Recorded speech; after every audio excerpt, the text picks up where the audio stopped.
Charleston's auction records from the late 1840s hold a strange anomaly that slave traders whispered about but never dared discuss openly. A young woman, registered only as Lot 47, female, approximate age 19, mute, was sold 17 times in 4 years, each transaction occurring within days of the last. The pattern made no sense. Wealthy planters who had paid premium prices returned her to market at shocking financial loss, refusing to explain why they wanted her gone immediately. 3 abandoned their plantations within months of purchasing her. 2 others died under circumstances their families hid from public record. In 1851, the auction house burned her documentation, claiming water damage despite Charleston suffering no floods that year. So what terrified these powerful men? What happened in those houses along the Ashley River that made men of wealth and status risk ruin rather than keep one silent woman under their roof? Before we continue with the story of Lot 47, if you're fascinated by the darkest corners of American history, subscribe to our channel and tell us in the comments what state or city you're watching from.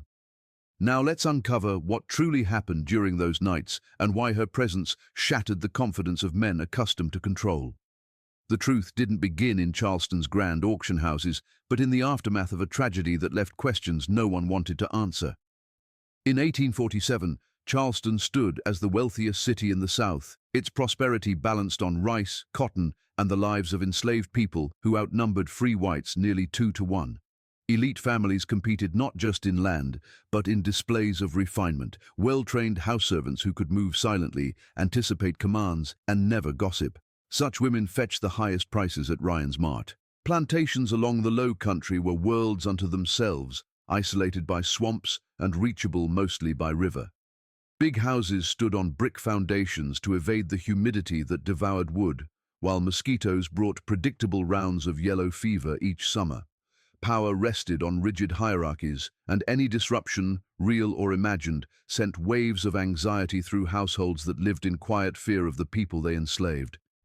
Into this world came the young mute woman sold as Lot 47 in March 1847. Her bill of sale listed her as property from a deceased estate in Beaufort County, a comely and healthy woman trained in needlework and chamber service. No family name, no personal history, no explanation for how a woman so carefully trained ended up in an estate sale with almost no documentation. The auctioneer, Virgil Haskett, a seasoned trader with 20 years of experience, later confessed in private letters that her papers felt wrong. The handwriting changed halfway down the page. Dates were blurred. The signature of the estate executor looked clumsy, as if forged by someone unfamiliar with elegant script. Yet the woman herself matched the description precisely. Young, composed, with a bearing that suggested discipline learned from years of household training. She stood on the block, expressionless, eyes fixed beyond the crowd, as Haskett called for bids. Richard Gaillard, owner of Fairweather Plantation, made the winning offer, a staggering $1,240. Recently widowed and raising 2 young daughters, he believed a mute servant would be ideal. No gossip, no whispers, no complications. Gaillard transported the woman to Fairweather in his wagon, placing her in a small room off the kitchen and assigning her mending, light cleaning, and child-tending duties. The plantation held 43 enslaved people, all instructed to help her adjust. But those who shared quarters with her noticed something disturbing almost immediately. She never slept, or seemed not to sleep. She lay still with eyes closed, but her breathing never deepened, her body never relaxed, and sometimes after midnight, a strange humming drifted from her room. A low, chest-deep vibration, not quite music, not quite moan. On her 3rd night, Gaillard's eldest daughter woke to find the woman silently standing beside her bed, staring down at her. The terrified girl later described the moment in letters preserved by relatives. She said the woman didn't move when she screamed, didn't flinch even when Gaillard rushed in with a candle. Gaillard dismissed it as confusion, imagining the woman had wandered into the wrong room. But the next night, he found her standing at the foot of his own bed. She had no reason to be there. The doors were locked. Yet she simply stood in silence, her eyes reflecting the candle flame, as if waiting for something he didn't understand. By the following morning, Gaillard made a decision no planter of his wealth made lightly. He returned her to Charleston, taking a loss of $300 just to be rid of her. Her second buyer, Thomas Porcher of Goose Creek, believed Gaillard weak-willed.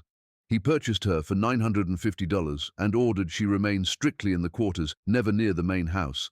For 4 days, nothing happened. On the 5th, the household cook found Portia sitting in his study, awake but unresponsive, eyes fixed on the window like a man who'd glimpsed something unbearable. When she finally roused him, he muttered only, "Get her off my land." The woman had never entered his house, yet Portia demanded she be removed that day. No explanation, no discussion, only terror he couldn't articulate. She was brought back to Charleston for a third sale. Now the traders were whispering uneasy. The third buyer, Marcus Brevard of Edisto Island, was a rational man, known for his tidy ledgers and detailed journals. He kept her for 9 days, longer than the others. His journal entries, uncovered a century later, chilled archivists with their detached clarity. He noted her competence, her unsettling eye contact, and the way her lips sometimes moved soundlessly. By day 5, he discovered her in the hallway outside his bedroom, though he'd locked her in the quarters. On day 7, she was outside his second-story window, with no ladder and no marks on the wall. On day 9, he returned her to market, writing that she had done nothing threatening, yet had left him unable to sleep, think, or silence her image in his mind. Rumors spread fast among Charleston's small trading circle. By her 4th sale, Lot 47's price dropped to $580, then $450, then $330. Buyers shifted from wealthy planters to desperate men seeking cheap labor or speculators convinced they could break her behavior through violence. Nothing worked. A lumber mill operator accused her of starting a fire despite her being locked in the workers' quarters. A Georgetown rice planter kept her 12 days until his 14-year-old son disappeared into the swamp, later found dehydrated and claiming she had called him without sound. Again, she was returned. 17 sales across 4 years, each buyer keeping her less time than the last, her paperwork growing increasingly fragmented, and yet she remained unchanged. By 1850, every trader in Charleston knew the name whispered behind closed doors, Lot 47. She had become something like a living omen. Men joked about her in daylight, but none dared meet her eyes in the holding yard. The price had plummeted to figures lower than a healthy mule. Buyers came not from the ranks of Charleston's elite, but from desperate or hard-hearted men willing to gamble cruelty against the unknown. Her 15th buyer, Nathaniel Harrington, was different. A meticulous planter with a reputation for fairness unusual in the region, Harrington believed the tales surrounding her were superstition layered upon coincidence. He intended to observe her scientifically, convinced her nighttime behavior came from sleepwalking, trauma, or some undiagnosed affliction. Harrington purchased her for only $180, an amount that astonished even the jaded traders. He brought her to his Jacksonboro plantation, assigning her to a small room inside the household rather than the quarters. He asked his wife, Margaret, to treat her gently but report every detail of her behavior. For the first several days, Harrington's journals read like the notes of an indifferent naturalist. She performed her duties well, responded to gestures, and maintained a calm presence that Margaret found oddly comforting. Everything seemed ordinary until the first night Harrington woke to a sound not quite audible, more felt than heard. A low vibration like a whisper beneath the floorboards. Tracing the strange hum, Harrington discovered it came from the woman's room. She lay still, her eyes closed, her body unmoving, yet the sound emanated from her chest like a slow internal chanting. When he touched her shoulder, the vibration stopped instantly. She opened her eyes without surprise, as if she'd known he was there the entire time.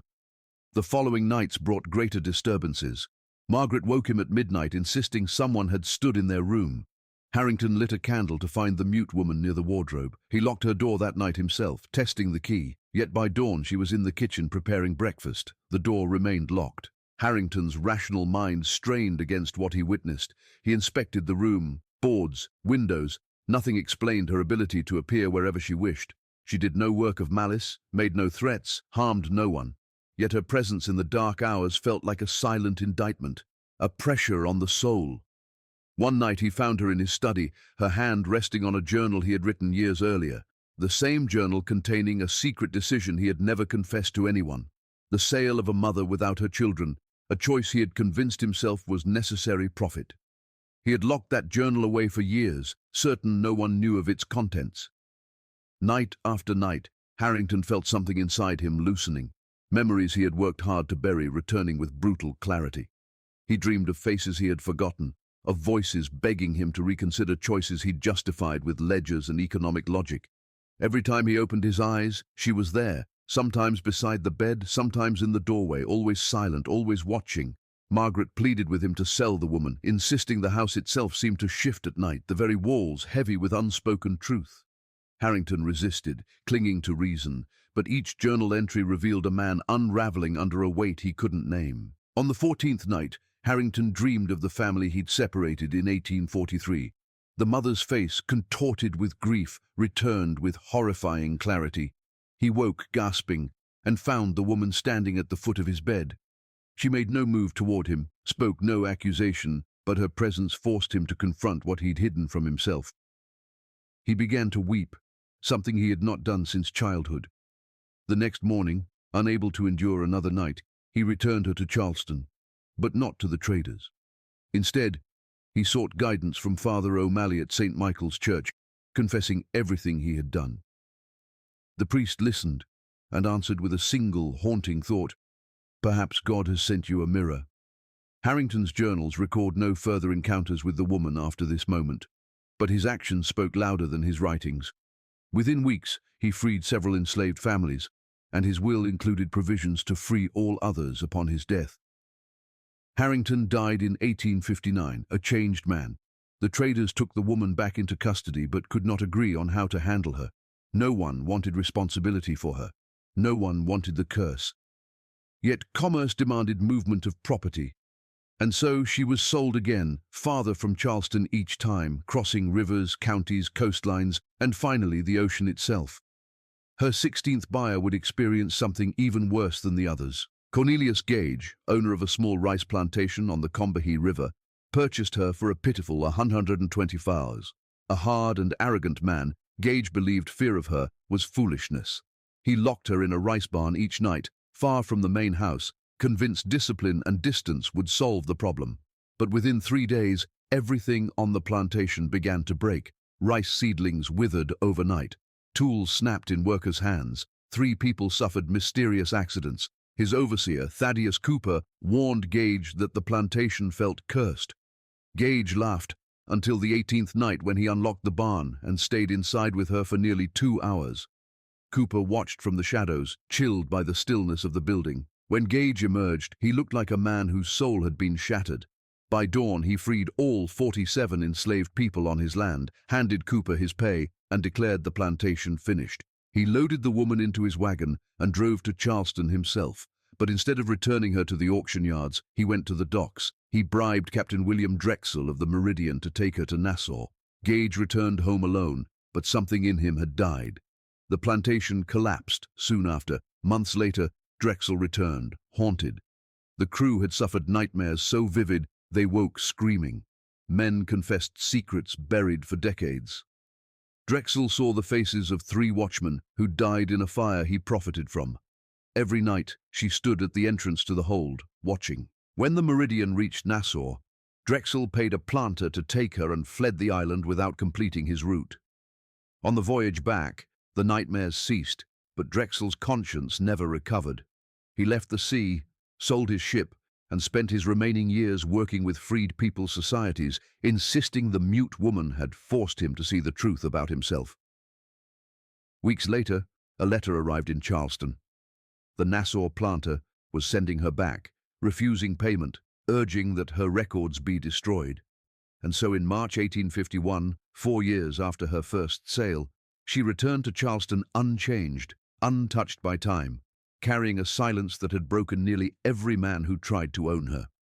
When the mute woman returned to Charleston in March 1851, Virgil Haskett faced a choice he had never imagined in his years as a slave trader. He couldn't sell her.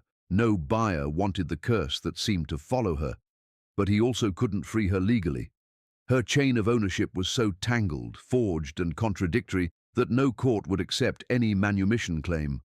So Haskett did something unthinkable for someone of his profession. He sheltered her.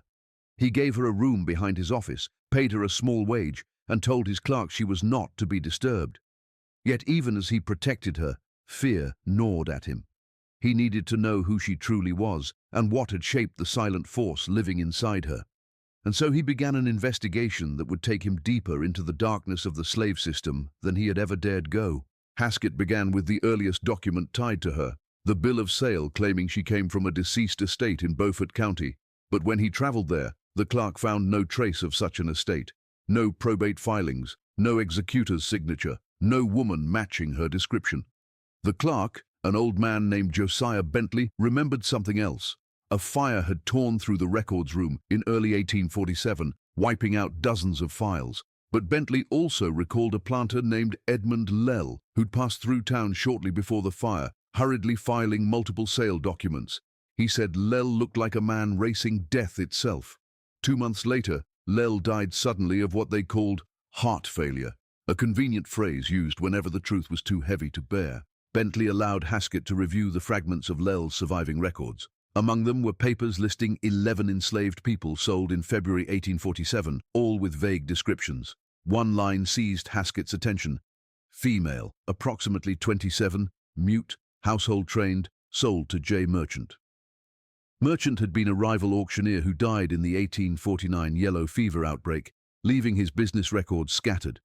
It took Haskett weeks to track them down, stored in boxes in the home of a retired trader named Albert Sims. Sims, gaunt with illness and barely able to speak, confirmed that Merchant had indeed bought a mute woman from the Lell estate, only to find himself unable to sell her. Buyers made offers but withdrew them within hours, shaken by something they could not explain. Sims recalled Merchant's final weeks vividly.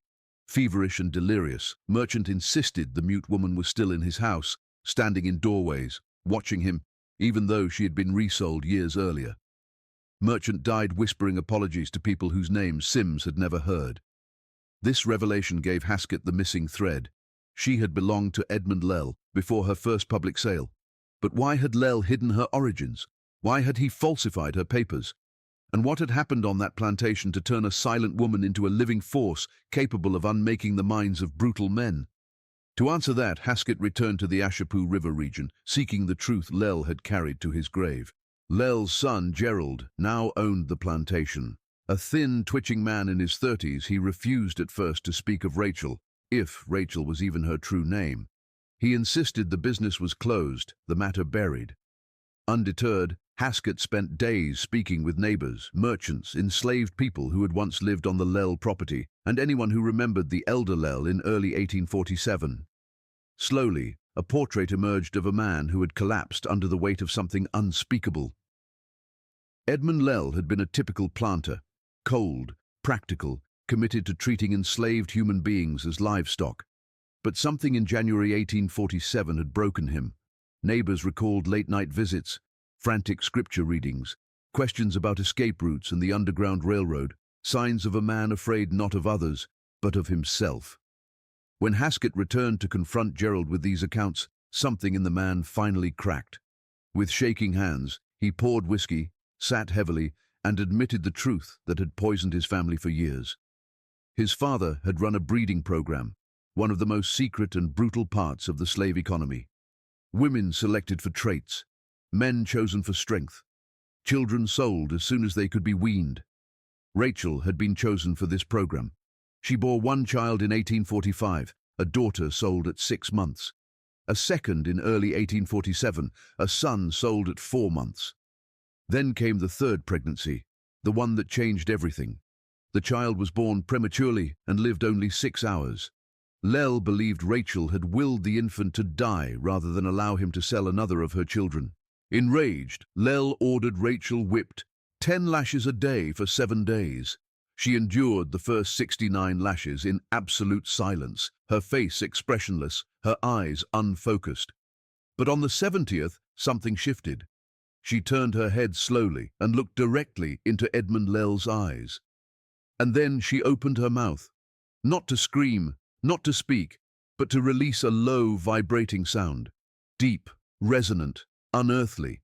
Witnesses said it felt like it came from the ground itself, shaking their bones, freezing their breath. For the first time in his life, Lell faltered. He walked away without a word. From that moment, his mind began collapsing inward. He saw her everywhere. heard her hum in empty rooms, felt her grief like a weight crushing his chest. Gerald described his father's descent with a mixture of dread and guilt. Edmund stopped sleeping. He questioned everything he had done. He confessed nightmares in which he felt the pain of every mother he had separated from her children. He told Gerald he no longer saw enslaved people as property. He saw their agony, their humanity, their rage. The man who once boasted about profits now wandered the fields in tears, begging God for forgiveness. In desperation, he sold Rachel first, falsifying papers to hide her connection to the family. Then he began selling off the rest of the enslaved people, trying to erase every reminder of what he had done. 3 weeks later, Edmund Lell collapsed and died. Gerald insisted it was grief or madness. Haskett recognized something else: conscience, awakened too violently to bear. When Haskett asked Gerald what became of Rachel's first 2 children, Gerald's response chilled him. They were sold far away. Georgia, Mississippi, no records, no names, just numbers and ages. "She'll never find them," Gerald said flatly. "Even if she searched until death, she'll never find them." That cold certainty finally shattered something in Haskett. For the first time in 20 years of trading human beings, he truly saw what he had become. He had taken children from mothers, sold husbands away from wives, separated families with the stroke of a pen. He'd justified it all as business, but now, confronted with the quiet devastation of one woman's stolen life, he felt the full weight of every act he'd committed. Haskett returned to Charleston a different man. When he entered Rachel's small room behind the office, she looked up from her sewing with the same calm, unreadable expression she'd worn from the beginning. He told her everything, about Lell, about her children, about the falsified papers. She listened in silence. When he finished, she reached out and touched his hand, a gesture so gentle it nearly broke him. In that moment, Haskett made a decision that would transform the rest of his life. She could not be sold again. She could not remain trapped. He would help her find what was taken from her, even if it ruined him. For the first time, a slave trader chose humanity over profit, and the path ahead would test every piece of courage he possessed. In the months after learning the truth, Haskett devoted himself to a mission no slave trader had ever attempted: finding the children stolen from the mute woman he now knew as Rachel. He hired a young clerk, Samuel Parrish, who came from Philadelphia and held quiet abolitionist sympathies. Parrish spent his days buried in ledgers, estate filings, private journals, and auction books from Savannah to Natchez, tracing every child sold from Lell's plantation during those years. The work was maddening. Children were listed without names, only ages, heights, and vague notes like healthy boy or mulatto girl. Still, after 3 months, Parrish narrowed the possibilities to 17. 17 children scattered across 3 states. When Haskett placed the list before Rachel, she read each line slowly, her finger steady.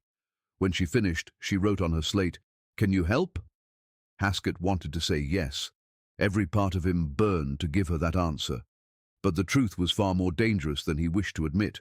A black woman traveling alone through the South was at risk of arrest, violence, or worse. Without legal freedom papers, she could be seized by any patrol and resold before Haskett even heard what happened. And even if she reached those plantations, she had no legal claim to her own children. Under the law, enslaved mothers held no rights, not to custody, not to protection, not even to recognition. Yet when Rachel looked at him, her silence calmer than any spoken plea, he knew he could not refuse. "I will try," he told her, and that promise altered the course of his life. For 4 months, Haskett disguised his research as business, writing to traders he once trusted, questioning planters about past property under the guise of investment opportunities. Slowly, he narrowed the list to 5 children: a girl in central Georgia, a boy in coastal Alabama, and 3 others scattered across the Cotton Belt. But to identify them with certainty, Rachel herself needed to be free, able to travel without fear. That's when Parrish proposed a solution even more dangerous than the search itself: the Underground Railroad. Charleston had a small network of people, free black families, Quaker sympathizers, secret conductors, who helped the enslaved reach northern freedom. If they could move Rachel north, she could safely investigate the leads. Haskett hesitated only a moment before agreeing. In February 1852, under the cover of a moonless night, Rachel slipped out of Charleston, escorted by conductors who knew every hidden path along the coast. Haskett watched her vanish into the darkness, carrying only a small bag, a little money he had scraped together, and Parrish's carefully prepared document listing the 5 possible children. Before she left, she wrote one final message on her slate: "Thank you for remembering you are human." Those words stayed with Haskett for the rest of his life. Rachel's journey north was never documented in full, but word reached Charleston through coded letters and whispered messages. She made it to Philadelphia by spring, then to New York, then farther north, working with abolitionist societies while continuing the search for her children. Late in 1853, one message reached Parrish. Rachel had found a girl, 8 years old, enslaved on a plantation in Georgia, who matched the description of her first child precisely. Rachel could not approach herself, but 3 black intermediaries made contact, confirming the child carried a small scar on her left hand, the same scar Rachel remembered. Whether she succeeded in securing the girl's freedom remains lost to history. After that message, the network went silent. Rachel disappeared from Charleston's knowledge forever. Perhaps she continued working in the north. Perhaps she fought her way south again in search of her son. Or perhaps she vanished into the quiet anonymity of free black communities, carrying her grief and hope into a new life. But Charleston could not forget her. In 1852, Haskett convened a secret meeting of slave traders, the men who once profited from Rachel's suffering. He laid out everything he had found: Lel's breeding program, the falsified estate papers, the chain of men who broke under her silence. He proposed one final step to end the cycle forever: forged manumission papers, backdated and signed by traders with enough influence to make them credible. The traders agreed, not from mercy, but from fear. Rachel threatened their business, their reputations, their very sanity. If she remained in circulation, no buyer would trust them again.